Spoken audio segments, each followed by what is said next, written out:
IB अधिकारी अंकित शर्मा के खून के छींटों ने उनके कत्ल की गवाही दे दी है।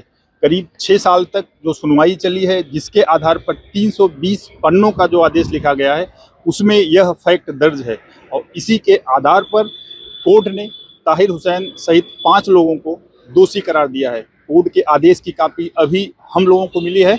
उस अदालत किस आधार पर इस फैसले तक पहुंची है, इसको समझते हैं अपने सहयोगी गौरव वाजपेयी से, जिन्होंने इस पूरे कॉपी को स्टडी की है और देखा है कि किन किन गवाहों ने किस तरह से इस सुनवाई को प्रभावित किया है। गौरव, 320 पन्नों का ये आदेश जो लिखा है, कोर्ट ने लिखा है, एक चीज। दूसरा जो इसमें मेन फैक्ट है, ये खून के छींटों का जो मिलान हुआ है अंकित शर्मा के, जो आईबी अधिकारी उस दौरान थे भी, और उसके आधार पर कोर्ट इस फैसले तक पहुंची है कि ये लोग दोषी हैं। बिल्कुल बिल्कुल, ये जो है भारतीय जो न्याय प्रक्रिया है उस पर जो वैज्ञानिक साक्ष्य हैं उनकी मजबूत पकड़ को अब लगातार रेखांकित कर रहा है कि अंकित शर्मा का शव नाले से बरामद हुआ था। नाले से जो ब्लड स्टेन्स मिले थे, यानी कि खून के छींटे, उनसे, और जो यानी कि वेपन, मर्डर का वेपन था, वो जो उन्हें ताहिर हुसैन के घर से मिला था, जो चाकू मिला था, उसके ब्लड स्टेन्स और अंकित शर्मा के ब्लड सैंपल से वो तीनों चीज़ें मैच हुई। जिसके बाद ये तो स्थापित हो गया था कि इसी खंजर से ये कत्ल किया गया और बॉडी को जो है डिस्पोज ऑफ करने के लिए नाले में फेंक दिया गया। तो एक तरीके से जो खून था, जो ब्लड स्टेन था, वो खुद ही गवाही दे रहा था कि कत्ल कहाँ हुआ, कैसे हुआ। अभी इसके साथ साथ कितने गवाह पेश हुए थे इस मामले में?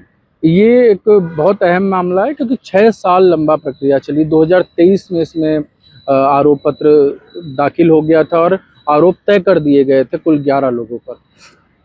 तो इसमें 91 गवाह थे, जिसमें बहुत सारे पुलिस वाले थे, स्थानीय लोग थे। कुल 7 लोग ऐसे थे जिन्होंने ताहिर हुसैन की घटनास्थल पर मौजूदगी को स्थापित किया और सत्यापित किया। न केवल उनकी गवाही, बल्कि जो मोबाइल CDR है, यानी कि मोबाइल लोकेशन का जो डाटा है, वो भी ये सत्यापित करता था कि ताहिर हुसैन और उनके जो 5 अन्य जो 4 सहयोगी हैं वो वहीं मौजूद थे। मतलब टेक्निकल एविडेंस जो था वो प्लस जो गवाही दे रहे थे वो लोग के बीच का जो फैक्ट था वो मिसमैच नहीं कर रहा था, मैच कर रहा था पूरी तरह से। बिल्कुल, अदालत ने इसी चीज को बहुत गंभीरता से लिया कि जो हल्की फुल्की जो मतलब कि हम कह सकते हैं कि जो मिस्टेक्स हैं, यानी कि अलग अलग गवाहों के बयान अलग अलग तरीके से, उनको नज़रअंदाज इसलिए किया जा सकता है क्योंकि जो वैज्ञानिक साक्ष्य हैं वो कुल मिलाकर इस घटना की सारी कड़ियां जोड़ रहे हैं।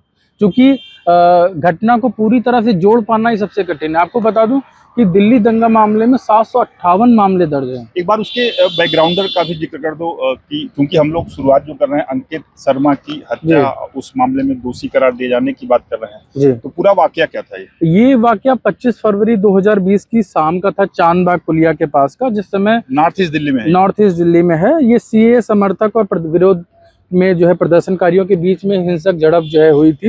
यही इलाका सबसे ज्यादा प्रभावित था दिल्ली दंगों के दौरान, जो 2020 में हुआ था। बिल्कुल। तो ये अंकित शर्मा जो IB अधिकारी थे, वो अपने घर से कुछ सामान लाने निकले, लेकिन चूंकि झगड़ा हो रहा था तो वो एक तरीके से बीच बचाव के लिए पहुंचे, लेकिन उसके बाद वो घर नहीं वापस आ पाए। तो जिसके बाद 26 तारीख को उनके पिता ने गुमशुदगी की रिपोर्ट जो है दयालपुर थाने में दर्ज कराई थी।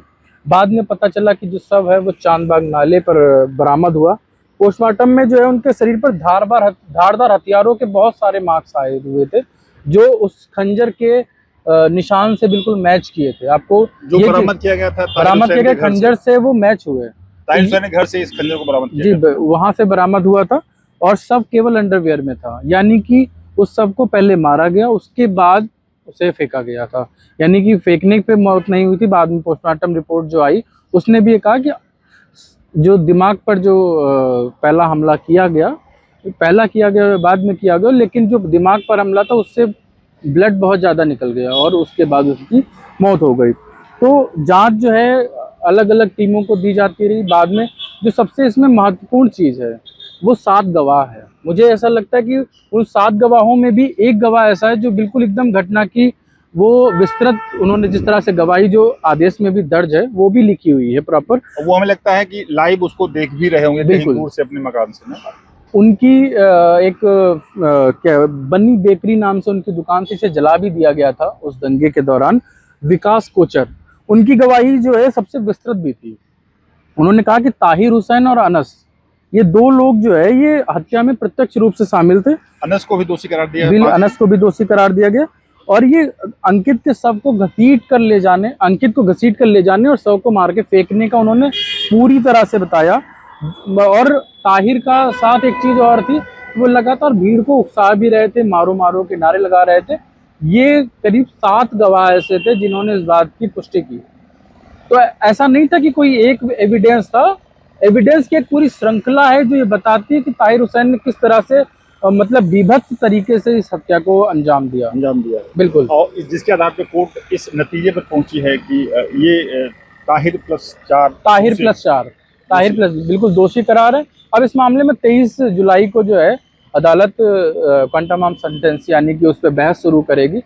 सजा की मात्रा पर बहस अब होगी कि कितनी सजा दी जाए। कौन कौन सी धाराएं लगी हुई हैं, क्या संभावना, जैसे लंबे वक्त से कोर्ट आप देख रहे हो और इस तरह की जो धाराएं कौन कौन सी धाराएं हैं और दूसरी इस तरह की धाराएं लगती हैं तो किस किस तरह की सजाएं पहले इस तरह की धाराओं में होती हैं? देखिए, अगर जो सबसे बड़ी धारा है वो 302 है लगभग सभी लोगों पे। हालांकि ताहिर हुसैन पे जो 120 बी है षड्यंत्र रचने का, तो षड्यंत्र रचने के दोष से उनको मुक्त किया गया। लेकिन 302 जो सबसे गंभीर धारा है, ये मृत्युदंड तक की सजा को देता है और लगभग 5 लोगों पर 302 का है।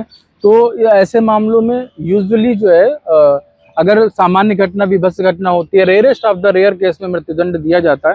हालांकि दंगों के मामले में हमने पहले भी देखा है कि अदालतें मृत्युदंड की सजाएं नहीं देती हैं। लेकिन इसमें जो हम वकीलों से बात कर रहे थे तब ये हुआ कि हम मृत्युदंड की मांग जरूर करेंगे। जो पुलिस के जो वकील हैं वो यही कह रहे हैं कि हम मृत्युदंड की मांग करेंगे। और हालांकि जो बचाव पक्ष के वकील हैं उनका कहना है कि नहीं भाई, ये अभी भी ये घटना साबित नहीं हो पा रही है क्योंकि FIR कराने में देरी है, तमाम चीज़ों की वो बात कर रहे हैं। लेकिन अभी जो उम्मीद है वो उन्हें आजीवन कारावास या मृत्युदंड तक की सजा को ये दिखाई देता है कि जो अलग अलग धाराएं, चूँकि आर्म्ड भी मिले, उनके घर से हथियार मिले, एसिड की बोतलें मिली और 2 चीज़ें हैं, एक हत्या करना और हत्या करके सबको डिस्पोज ऑफ करने की कोशिश, ये दोनों धाराएं उन पर लगी हुई हैं। तो इसमें जो है मृत्युदंड या आजीवन कारावास तक की सजा उन्हें मिल सकती है। अगली सुनवाई कब है इसकी? 23 जुलाई को मैंने बताया कि इस पर सजा पर बहस शुरू होगी। इसके बाद जब भी वो बहस पूरी होने के बाद अदालत सजा पर फैसला सुनाएगी। अदालत 23 जुलाई से फिर एक बार इस मामले की सुनवाई करेगी, लेकिन इस बार की जो सुनवाई होगी वो जो दोष सिद्ध हो चुके हैं उनको सजा क्या दी जाए इस पर सुनवाई करेगी। दोनों पक्ष अपनी अपनी दलीलें रखेंगे। कोर्ट किस तरफ रुख करता है, किसकी तरफ झुकता है, किसकी दलील से सहमत होता है, किसकी दलील से असहमत होता है, ये देखने वाली बात होगी। अभी के लिए बस इतना ही। वीडियो जर्नलिस्ट विवेक निगम के साथ मैं संतोष कुमार, अमरोहा के लिए नमस्कार। आपके राज्य की खबरें, आपके शहर की खबरें सबसे पहले जानने के लिए देखते रहें अमर उजाला। चैनल को सब्सक्राइब जरूर कर लें और पाएं हर अपडेट।